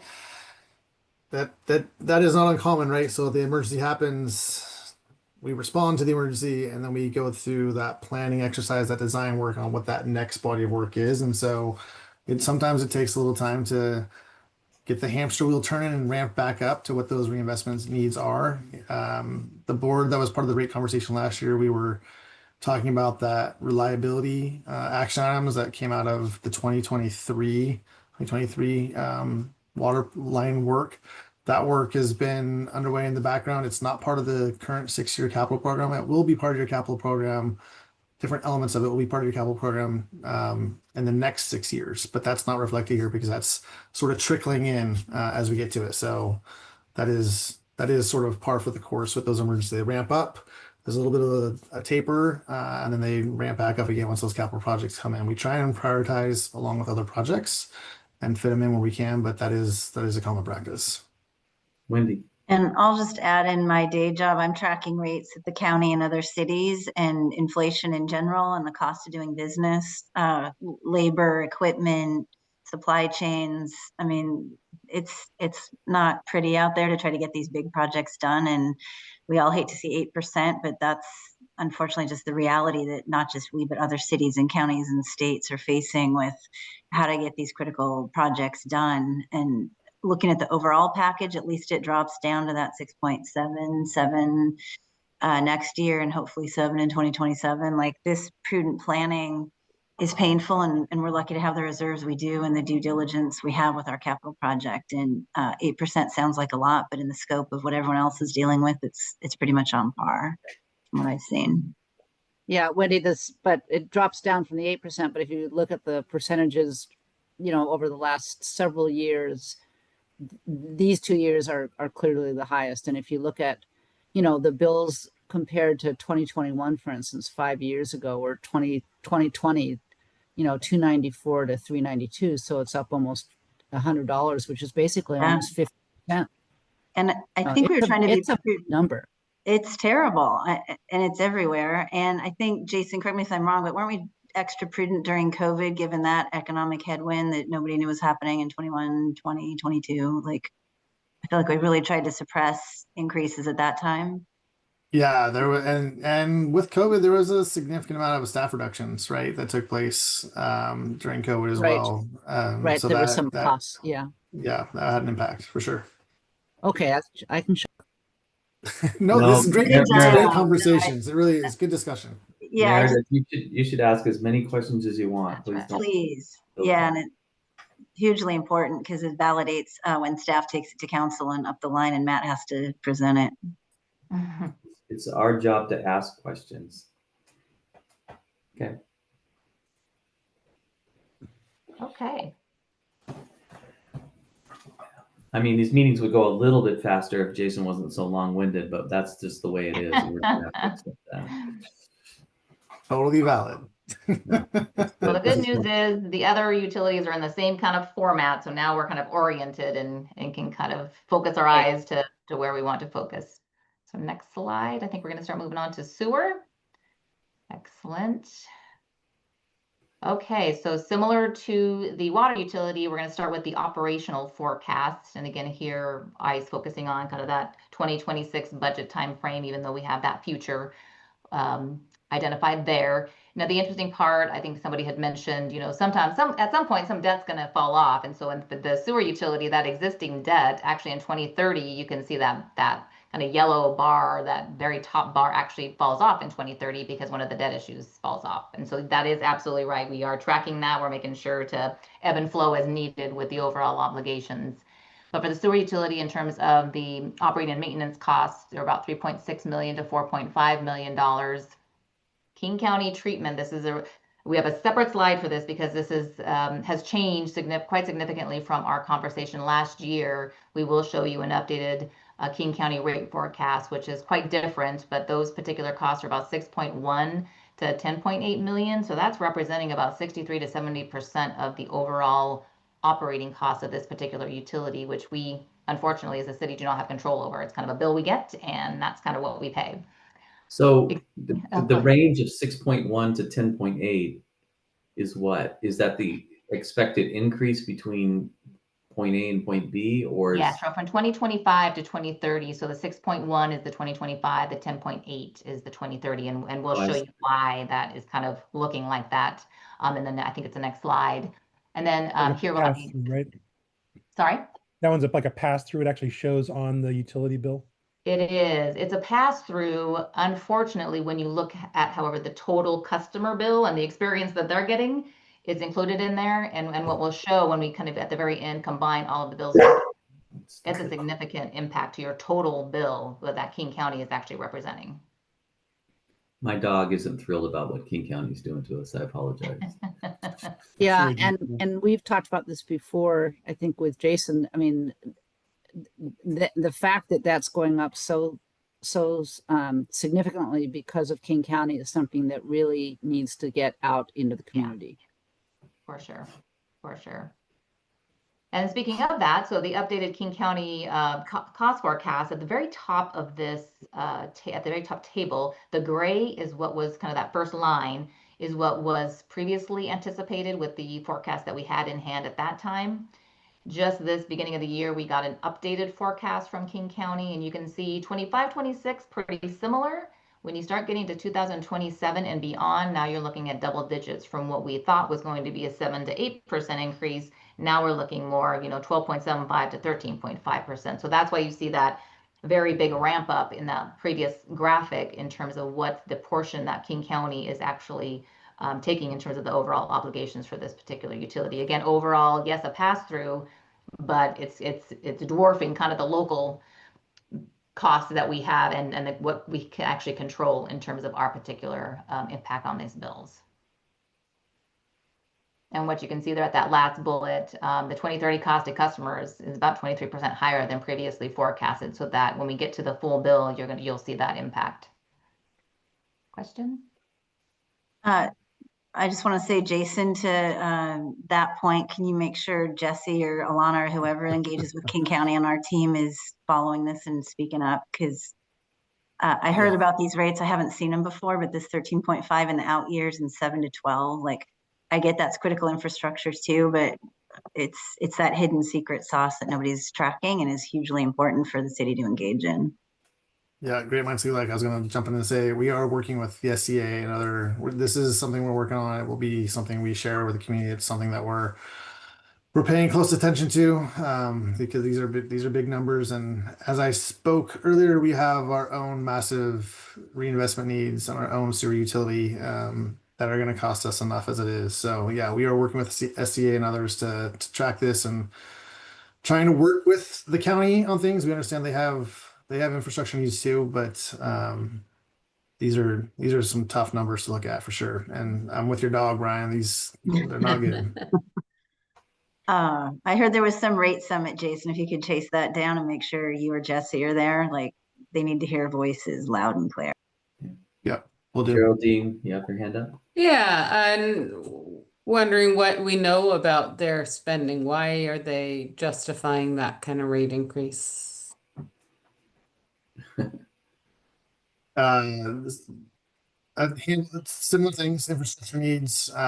You'll recall they had years ago they had the West Point overflow, as Wiley talked about in the news. There's Department of Ecology consent decrees that come out of that type of overflow, and so they have a large body of work that's that ripple effect, right? You have the emergency, respond to the emergency, you circle up, you get your engineering team together, you figure out how you're going to solve a problem, what the problem is, how you're going to solve it, and then you plan for it and design it. And so it's some of that stuff coming to roost at this time, in addition to some other high priority capital needs. But it's primarily driven on the capital reinvestment side.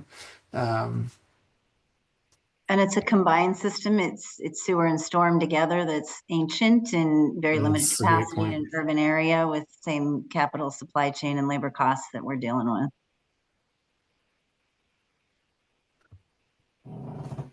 Good question, though. Great question. Any other questions? Okay, so moving on to the capital portion of the sewer. And again, very similar graphic here in terms of the overall annual capital obligations on the left-hand side. The pie chart is talking about the funding, the overall split of funding anticipated. As you can see with water, there are ebbs and flows with the sewer utility capital as well. That is just kind of the nature of capital planning and the needs that, where they occur in the construction cycles. There's about 36.6 million in this time period that we're looking at through 2030 for needs in terms of the sewer utility.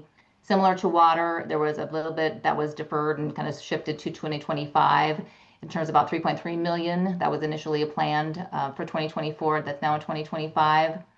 We'd also talked a little bit, that second bullet there, about the realization factor. And so based on the initial CIP capital improvement plan that we had, and looking back at, again, staffing, timing, really what we think we can accomplish in that particular time, we had placed a 90% realization factor on the sewer utility capital. And so that's kind of one of the first things that, we said is, okay, let's kind of take a good look at this capital and what we really think we can accomplish and achieve. And so again, that's where that 90% realization factor came from.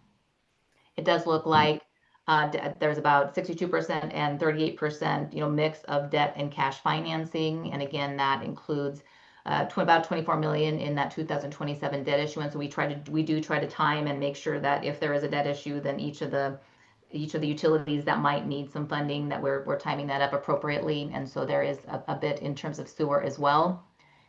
The line in terms of that system reinvestment funding or cash funded capital for sewer is actually $2 million was the target there for that prior policy. And so that's kind of what we're looking at and trying to achieve over time.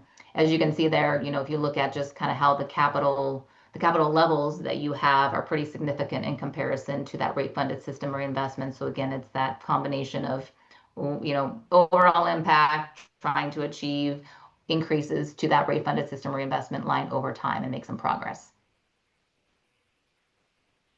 Next slide. When we bring it all together in terms of the sewer revenue requirements, again, 2026 being that focus year and the rate setting period. Again, we're stacking our obligations, the operating and maintenance, the King County Metro, existing debt, no new debt anticipated again until 2027. So that's when you kind of see that overall new obligation. And so as you kind of get to 2026, our existing revenue looks up and appears to be sufficient to cover our operating costs through 2026. if we do have to secure that additional debt, again, in that kind of orange reddish bar, and pay the the principal and interest payment in 2027, that's when we're starting to see there's starting to be some deficiency. And again, as you move out over time, we're just not kind of being able to keep up with our overall obligations. And so the gap is smaller, but there still is a bit of a gap there in terms of, again, trying to fund our capital improvement needs over time, and again, trying to achieve that rate funded system reinvestment. So there's a question. Yeah, back one, sorry. So just, I guess this is a note I'll say. Your revenue under adopted rates on this one, that basically includes the annual increases that were proposed in the long-term biennium or whatever, right? The 6% a year or whatever. Whereas I think on the water system one, you were using current rates flatlined across the graph. And Chase, I'm going to go probably call on you on this one. I believe it is the existing rates, not under the adopted for 27, 28, 29, and 30. Is that No, correct? I just mean it in terms of, right, so if it was the existing rates, this would be a flat line because the existing rates aren't going up. Correct. I So think in the King black County, yeah. the black line, and the Ah, reason that they're okay, increasing fair. is because of the There we King go. Thank County. you. You'll see they're moving with a light blue, ice blue color. Got it. Yep. Perfect. King County complicates things Yes, on every It's level. our existing rates and then the anticipated King County rates. Got it. Right, as a So pass through. okay. Fun. Great, thank you for that. Sorry. So in terms of, if we're bringing all those things together, and again, the gap is a bit smaller, we tried to do the 90% realization factor to try to be a little bit more realistic with the capital here. And so looked in terms of the sewer utility rate recommendation, is that we could slice a bit off in terms of the overall increase, which we had anticipated at 4.5% proposed last year for the existing rate plan, dropping it to about 4% annually in terms, and then again, we're focusing on that local rate increase for the overall rate plan for the sewer utility. It does reduce the average monthly charge by about 32 to 34 cents, I believe it was, from the original rate that we had, kind of anticipated back in the prior study. In terms of, again, that sample single family bill, this is kind of where you can kind of see things kind of coming together. Again, this is monthly, historical, and then some, but really we're focusing on that 2026 time period. So the local sewer bill is 65.65. It would increase for the 4% to 68.28, or about $2.63. Now, if you go down to the middle column there, that's the Metro sewer bill increase. We're still not seeing the double digits in the 2026. That's the 27 and 28 time period. But even at that, the Metro rate increase is $4.38. So they really, if we're looking at the total bill that the customer is going to see, it's about $7 in terms of that overall change from 25 to 26 with the local and the Metro. But Metro is taking up the majority of that bill impact. And so it's taken up $4.38 of the $7 bill impact that we see, where the local is only $2.63. And I shouldn't say only, it's $2.63. And so, so that's, again, a message that really is going to be important to communicate in terms of where these impacts are coming from, and what the city has control over, and where you're working with regional groups to help control. But again, this is kind of what we're anticipating from King County.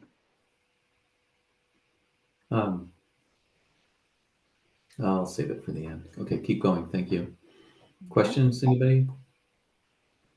No. Almost there. Oh, go ahead. Is there a question? Sorry, yeah, just on the Lakeline projects that are going to be funded, I'm assuming based on that later debt issuance. When does the kind of the interest and principal start on that payment, I guess? I believe it's 2027 as well, so it's possibility that could be delayed. Okay, so this one doesn't, this revenue requirements, they doesn't kind of include a forecast of the principal and interest on the new debt. It does, yeah, it does. I know I'm going to go up there. So it's on the. Oh, I'm sorry. There we go. It's okay. I'm sorry. Again, just the colors. We're throwing a lot at you, so the fact that you can all keep up, that's great. The red under, okay, there we go. Okay, so that's the red coming in. I was looking at That's the right. yellow one that was going down. I'm going, oh, the debt's going down. It's like, okay, Yeah. no, that's right. There's the red coming in on top of it. Sorry, thank you.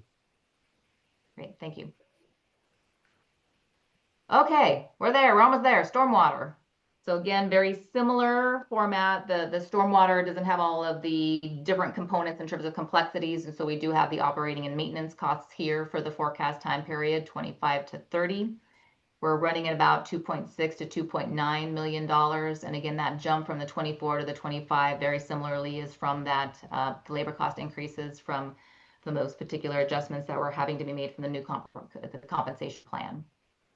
No existing debt service, so it kind of keeps it pretty simple in terms of the operating forecast. Go ahead, next slide. In terms of the capital plan here, again, ebbing and flowing, very similar to the other utilities. The overall kind of solid line there for system reinvestment is about, I had it somewhere and I'm escaping it from my mind here. It is $1.2 million in terms of what we're trying to target for the rate funded system reinvestment solid line. The important part on the stormwater is, again, this project timing really being reviewed by the city staff, and in particular stormwater. We kind of heard a little bit that stormwater is, we're trying to get a handle on it. We're getting more information on it. We're getting better data on it. So we're trying to, figure out our needs. And so there was an assumed realization factor for the capital at 90% for 25 and 26, because we're kind of in that period now. We reduced it to 75% in 2027 and 2030. Again, just kind of looking at what was coming up the pike, what we kind of know about the system, maybe some type of staffing adjustments that are going to have to be made, really what can be accomplished with that particular utility. And so we agreed to kind of change that to 75% for that 27 to 2030 time period. And so you'll see that reflected in the rate proposal that we have. Meredith. Go ahead. Oh, sorry.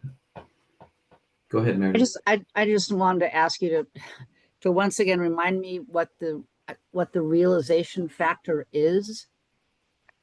And so the realization factor is just really trying to look at the capital plan that was, let's say, originally submitted in, the comprehensive plans, and taking a look at what do we really believe we can accomplish. So if, let's say, that capital plan was $5 million, and just due to staffing and just due to timing and the things that we kind of know that we could accomplish, along with all the other water and sewer things that we're having to accomplish, what do we believe we can actually accomplish? So what's the reality of accomplishing that capital plan? What we said is we probably aren't going to capture all of the 100%. We're not going to be able to do all of the projects that we would like to do. It's probably going to be more like 90% of the projects in 25 and 26. And then, maybe not even as much as that as we continue on with these Lakeline projects in 2027 and a number of different things in other utilities in terms of the 27 to 2030 time period. So that was reduced even further. So this is an attempt to quantify the unknowns in some way? A little bit, yeah, in terms of, really what do we think we can accomplish? So we don't want to increase rates and put pressure on rates for capital projects that we may not be able to accomplish. And so how can we kind of take our pencils out and sharpen our pencils and say, we really think this is probably what's going to need to be accomplished with this capital plan? I can provide a couple examples just to try and help clarify too. So I referenced some staff vacancies that we've had. So we've had 2 vacant engineering positions within our team. It's taken some time to get them filled. The good news is it looks like we have them both filled now. So we're going to be fully staffed, which is fantastic news. But there's a delay in that. So we have to shift projects around, and we prioritize projects. And unfortunately, the stormwater side, just the reinvestment needs on the water and the sewer side are higher. And stormwater is where we can provide a little bit of flexibility. So we shift our resources to the water and sewer side for the time being until we get fully staffed. Unfortunately, what happens on the stormwater side, though, is sometimes they're tied to permitting. And permitting is with outside agencies can be lengthy at times. Another example will be we're working on a water supply project. A part of that, the new alignment for the supply line project is the Gallagher Hill area, which was scheduled for a roadway resurfacing and sidewalk improvement project. Well, we're not going to go replace all the sidewalks and roadway and then rip it up for a water main project. So we delay that. The street work and the associated stormwater work to go with the water supply project. So we do one project, only rip the road up once, repair it all nice and make it beautiful and functional at the end of the day. But it slides projects around based off of some of those changing needs, right? So in those particular cases, the staffing levels are driving some of the changes. The coordination with other projects is driving those changes. It can be a combination of things. Some of them are unknown, some of them we do know, but it's Right. just an And is there a, attempt. without getting into a long mathematical discussion, is there a shorter answer for how you're quantifying those things? I mean, I understand if, I mean, you can see them if you don't have people here and then you have them here, but I mean, how are you getting 90% for 2 years and then 75% for the next 3 years? Yeah, we're looking at the projects and the timing based off our experience with Jason, you're kind of coming in and out for me.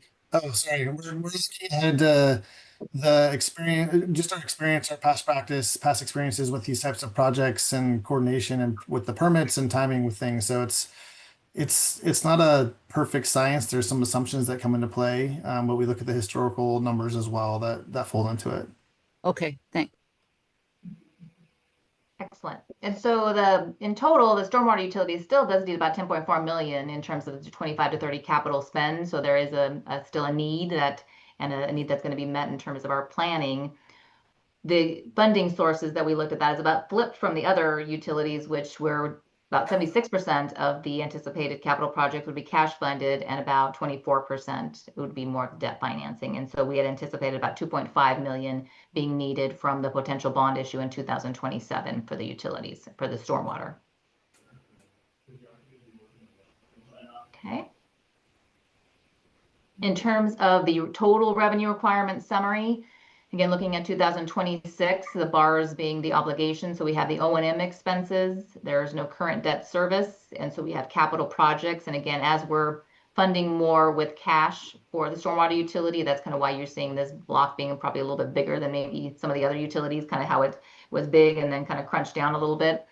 In 2027, there is that $2.5 million anticipated need to fund that level of capital projects that we're looking at. It's about bringing its obligation is about $200,000 for the stormwater utility. So you can see that in that red orange kind of color there.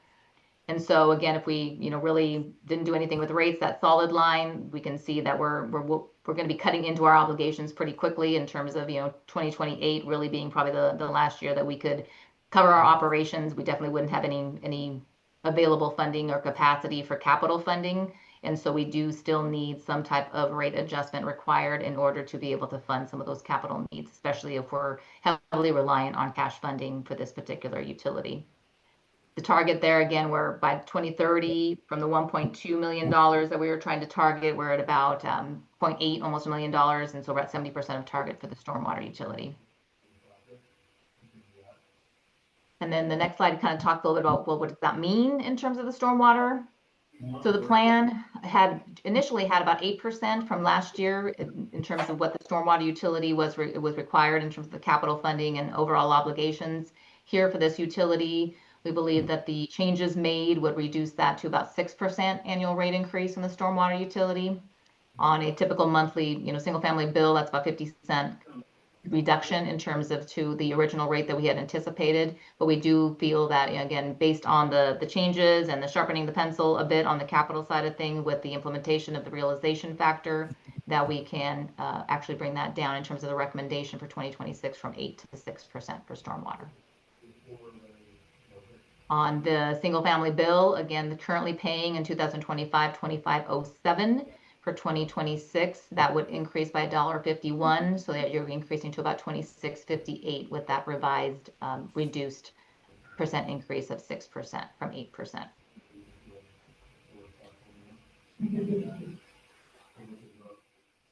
Okay, and so the summary there, and then this is probably where everybody likes to see it kind of coming all together. When we say, okay, so if we bring all of these different monthly bills together, what does this look like? And it was kind of similar to what Ben had showed you with the historical. So we have here the water at the top, then we have it followed by the local sewer bill, the metro sewer bill, and then stormwater to ultimately equal the total bill. We had the initial rate proposal in the column and kind of in the middle, 2026 initial. The proposed 2026 is the adjustments that we're proposing based on the mid-biennial update. And so you can see from the water side of things, the initial, update was basically 8%. The recommendation is keeping with the 8%, again, just due to the overall needs of the water utility and really trying to focus on getting those things accomplished. The local sewer bill, so the second portion of that bill heading down, it was about 4.5%, and we reduced it to 4%. So the bill going to 68.28, or a $2.63 impact for that monthly local sewer bill. The Metro sewer bill sewer bill actually increased from 7% to 7.5 based on the forecast that we have in hand. So that would go to 62.66, or about a $4.38 increase. And then finally, the stormwater bill would be decreasing from 8% to 6%, or from $2 to about $1.50, bill about 26.58. And so we're adding all of those together. We could get that bill about $240.63. And that overall impact, I can't quite see it on my screen. I'm not sure if anybody else can. There we go. It's about 6.5% in terms of combining all of those various different rate increases for those various different utilities and how they would impact the total bill, with, again, the King County Metro being about $4.38 of that 14.68 bill. If you were to strip out in this presentation or highlight a way to distinguish between the controllable components, the locally controllable components here for our consideration versus the Metro sewer bill, which is, as when Council Member Weicker suggested, we'll try to have some input to try to mitigate that if we can as a city, working with our other cities. But if we strip that out, then the results at the bottom would be a bit better, obviously, since Sure. we would be removing a 7.5% increase on a big chunk of the bill for our Mercer Island residents and businesses. That's right. And include SPU's increase too. It's not just King County. Seattle too, Ryan. Oh, in the water component? Yeah. Yeah, that's, so it might be, I mean, it may be staff or your team, Angie, I don't know how that works, Yeah. but whoever owns it, maybe we could think of a way of presenting this in sort of the controllable versus uncontrollable, or Right. try to educate the public about the parts that we do have an influence over versus those we don't, so that we can be clear about that. Not trying to cop out from our responsibility to the public, but it is important that they know that there's only so much that can be done. There's only so much that's subject to our purview. So That's right. And for transparency to the partners, Seattle and King County, like their increases are double digits. Ours are single. The prudent financial management in uncertain times. yeah. Right. So- Well, and a lot of this is also driven by some pretty significant capital. The council's decided to do it. We need to do it. The big water capital improvement. Yeah, I think, And Lakeline. Yep. yeah. Yeah. To me, Yeah. the punchline in all of the presentation is three things. There's the uncontrollable part, which is county and Seattle, as Wendy just mentioned. It's the change in the update to the city's financial plan, which was prudently discussed, adopted, and approved by the council, a couple years ago, a year and a half ago, whatever. And then the capital needs of the utilities that have been perhaps underfunded in years farther past, but we're now having to pay the price for the need to accelerate investment now. And we're doing some prudent things to try to address that, including debt funding to cover it. But we have a great need. We need all three of the utilities need to work and operate as reliably as possible. And we have to make investments in order to sustain the level of service that folks expect. So it's a three-pronged thing, and we're going to have to take a hard look at it and bite the bullet. So, and a fourth thing is the economics of inflation in labor and supply chains. yeah, that's correct. Yeah, And I'd like Sarah. to see this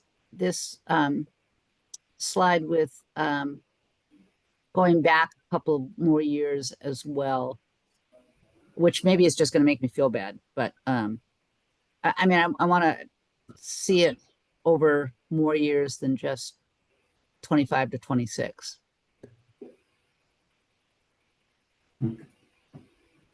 Just as a question, I guess, on the more general to the, I mean, all of these budgets and all these increases had an element of the city's refactoring of, the staff costs and how to allocate staff costs. And I guess my kind of overall question is kind of the net effect of that refactoring, kind of pushing a budget off of the general budget and onto the utilities, or and again, I don't mean it necessarily as intent, but the net effect feels like the utilities are shouldering more of the burden of some of those costs based on a administrative decision, as opposed to, and then the utility payers pay these utility rates based on fee for delivered services, as opposed to general obligation funds or tax revenues or whatever. So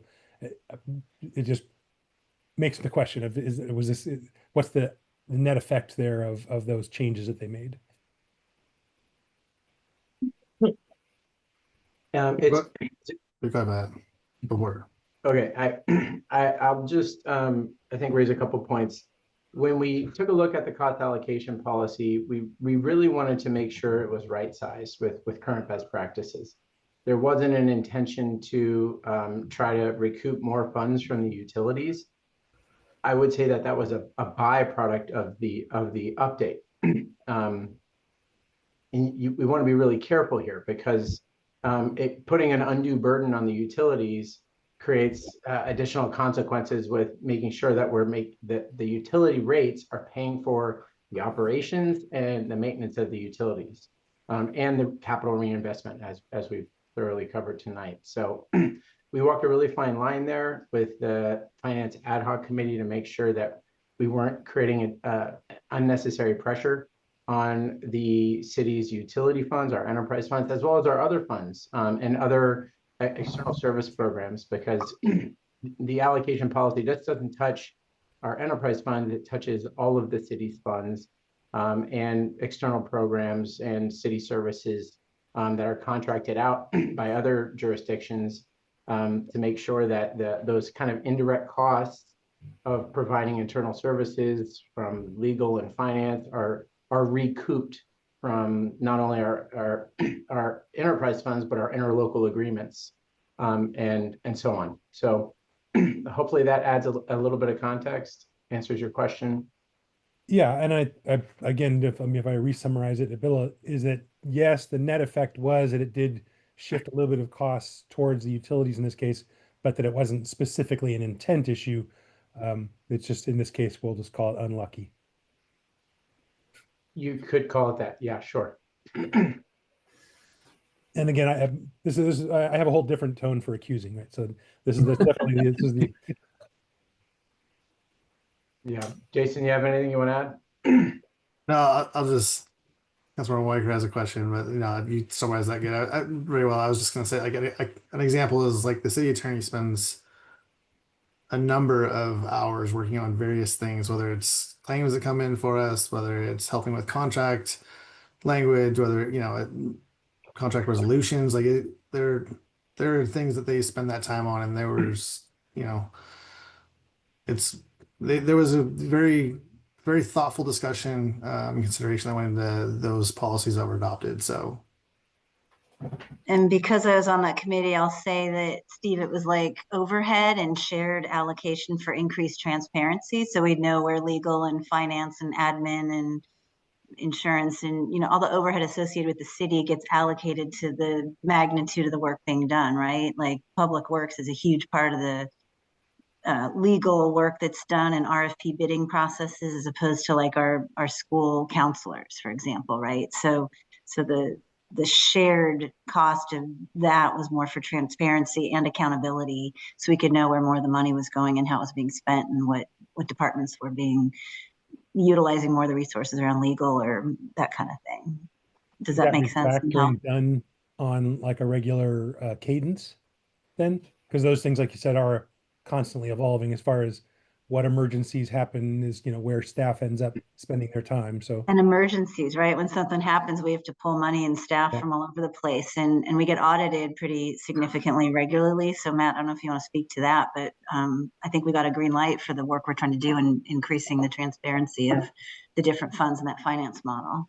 Yeah, I would just add that we're audited annually. We're currently being audited right now. I'm so glad our deputy finance director is back because she helps run point on all of our accountability and financial audits. I have been working with auditors for the past 2 weeks. It is quite an undertaking.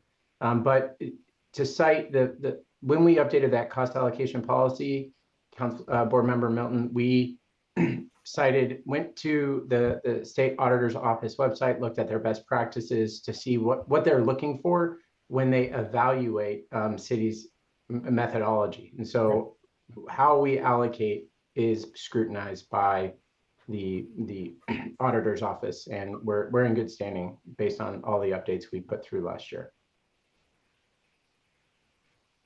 So I'm sorry, just to verify. So then that process of that kind of refactoring itself is done on a somewhat regular basis. Annual. Account for changes. The methodology is new, and that's what's vetted by the auditor's office or whatever. But in that sense, you still have to then reallocate on a regular basis to meet those new or those guidelines, right? The methodology will be updated looked at and evaluated every 5 to 7 years, but the allocation takes place every fiscal year. Got it. Okay, thank you. And remind me when that came into being. So they started cost allocating back office to the utilities. Is that just in the last year? We've always done it. We've just updated how we do it. What's the basis for allocating those indirect or internal? It was adopted in May of 24 and implemented later that year or for 2025, right? It was correct. It was adopted in May 2024, and we used that new methodology when we built the 2025-2026 biennial budget. Okay, and that's when we started seeing more of those costs. So operations and maintenance have a much higher, not much higher, I don't mean to add a lot to it, but they have a higher cost because of the way those allocations are happening. Correct. Okay. Are there any more questions? Should we go to next steps? Yeah, so just as a reminder for the utility board as next steps, we have a few discussion points on our calendars. One is tonight on September 9th, where you'll receive all of these wonderful sewer, water, and stormwater rate discussions and kind of proposals. We didn't go for recommendations on the water, sewer, or staff wasn't necessarily looking for recommendation exceptions for the water, sewer, and stormwater utilities. For the EMS utility, we will look for a rate exception or acceptance as part of the, I think, third agenda item. We do have another discussion planned on our October 14th utility board meeting. That's really meant as a follow-up for any additional context that's required or the utility board would like to see from staff going into that. We'll follow up with that. Chair Thomas? I'm going to correct you real quick. So this No, is I get to correct you. You're going to correct us? Go for it. We're having that meeting on October 14th. Is that right? Correct. We're not. We're changing the meeting. But I'm going to use the October 14th as a deadline for you all. So you got your first bite at the apple at the Q&A matrix. So after today's meeting, sorry, Ben, I'm stealing your thunder. After tonight's meeting, this has been a fantastic discussion, very engaging. We provide a lot of information to you tonight, a lot of data, things to look over, things to noodle. We're going to send out a new Q&A matrix, and what we're asking for is the utility board members to use that tool, send us questions ahead of time, right? Because that November date, we do have the November utility board date in our back pocket if we need it, but I'm hoping that we can get questions flushed out prior to the October date. But the October 14th date will be the drop dead date for the matrix. We are scheduling a special meeting that will be in person at the community center on October 28th at 5 p.m. to do our next rate discussion. So we're gonna get around a table. We'll send out the matrix ahead of time with the Q&A ahead of time. So you've got almost a month, just under a month to noodle on this, send us questions. Francesca will send out the updated Q&A, but we'd like to consolidate everything in one spot. Some of the questions will require staff to go do a little deeper dive in digging. So we're going to ask for all information back by October 14th. We'll respond to those questions and then provide that information ideally a week ahead of at least that October 28th date. So that gives us a week in between to answer questions and get it back to you all. But we'll send out a notification. October 28th will be in person at the community center. We will provide food for that evening since we're starting at 5 p.m. Can we make sure that the information that's conveyed prior to the October 14th deadline for, commission for additional questions and feedback, can we make sure that we include the materials that Meredith asked for tonight, to look back a little bit farther on some of the slides so that she's got the range of information that she's looking for? Absolutely. I've got that in our notes to provide. Okay. So we will make sure we include that. So, unrelated to this, the EMS recommendations for tonight, is there a time sensitivity to that? There is not. It's the time sensitivity follows the water, sewer, and storm. So we do not have to discuss. If you want to punt on that item tonight, you can, and we can bring it up on the October 28th meeting if you'd like. But we need everything done at our no later than our utility board meeting scheduled in November, so it can hit the November 18th council schedule. So I don't know about others, but I'd be fine if we carried it over to the 28th meeting and handled it then, if folks want to do that. Well, I'd like to, I wanted to see what the city had, what you had to say, Jason, because if it had to be done tonight, it has to be done tonight. But I would move to set it over to the next meeting. I'm pretty happy with all of this discussion. I might have a full brain. I might have hit max. And anyway, so if that works, particularly since we have two meetings, I'm not saying we push it off till November, but because I think we've done a lot of our deep kind of thinking about stuff at tonight's meeting, at least I have. So that's a motion that I'm going to make. Is there a second? I'll second it. Discussion.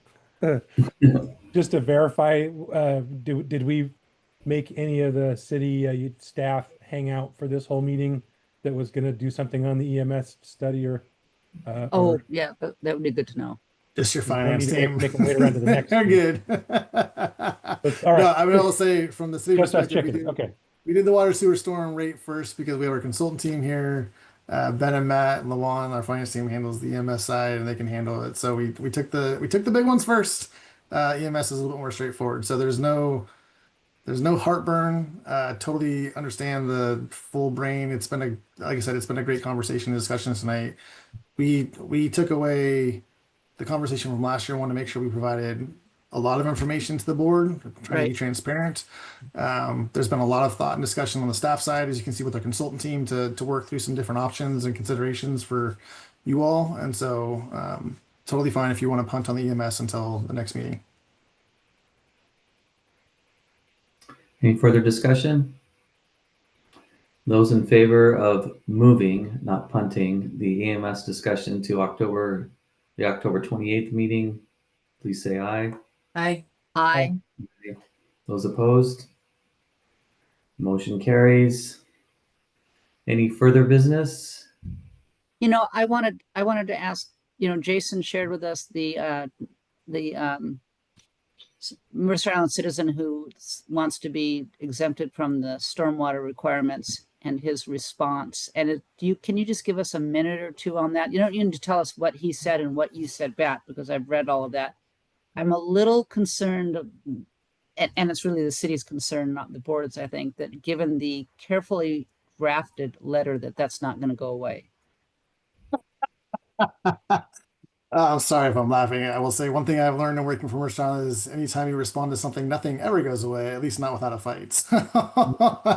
Par for the course. So we had a resident who reached out to the board, a member of the board, and staff asking about stormwater rates in particular, because they don't have a storm system on their own private side, and not fully understanding the purpose and intent behind the rates, and not perhaps not recognizing that, although they don't have a private system that basically needs to be replaced, but failing to recognize they're paying into the city system. And so we crafted a response back. I have not heard back from that resident. It's possible that they may. If they do, they respond back. There's an opportunity for them to come and provide public comment here. I think I think one common thing we hear as staff is, and you all hear it as well, is people pay a lot of money towards rates, right? And they understanding where that money goes and how it goes and what it's used for is something that we need to be good at and articulate. And sometimes that requires multiple touches. Sometimes it requires some conversation and discussion in person. So we'll provide the same opportunities to the individual who provided the comment to us or concern to us. They can come and certainly provide public comment to the board. I've shared it with the board. If other people ask for it, I'm happy to share that information in a wider distribution list. But nothing back from that resident so far, but we'll see what happens. All right. I wouldn't be thank you. surprised if it's not the last time. Yeah, thank you. Thank you. The old lawyer in me, retired lawyer, but my antenna went up. That's the thing. Remember, half the citizens on the island are lawyers, and the other half have access to ChatGPT. So, yeah. I will say, in my career has involved myself with more attorneys more so than I ever thought it would. And when I went to grad school, I had the opportunity of doing a joint law degree. I wish I would have done it back then because I would, I deal with attorneys all the time. So par for the course here. Just one thing that I think I'm glad Meredith brought it out. One thing I would like, though, is for us to set a goal on being quicker with our responses to citizen inquiries about rates and rate structure and issues involving utilities. I know you've had a lot on your hands. The whole city has, and we've had the water main break in the south and that sort of thing. But I just think we owe it to them to be faster in providing the information that they're requesting and explanation. So I would just, something we can work on as a group. Totally valid. I own that one. That's on me. They sent it out. I thought we had responded. We had not. So that's on me. I take responsibility for that. We will be faster responding next time. Totally understood. I just Anything want else? to jump in and say thank you guys very much for your service. It's a lot of complicated stuff, especially for the new members. And thank you, board members. Thank you, staff. Thank you, consultants. This is really important, critical work. And when it fails, it's a big deal. And all the work you do makes sure it doesn't. So just thank you, thank you, thank you so much for your time, energy, and expertise. Thank you. And on that note, I think I'm going to move for adjournment. Chairman Thomas. For a second. Absolutely. That's a yes from Steve. That's as good as it gets. Any discussion? Those in favor say aye. Aye. Aye. Opposed? Nay. All right. Thanks everybody for your time. Thanks, Jason. Yeah. And Sam. Thank Thanks, you, everybody. Angie. And Angie, and thanks for your work. And Matt, you too. Thank And Ben. you. Have a good evening. Thanks, guys. Have a good night. Bye. Good night.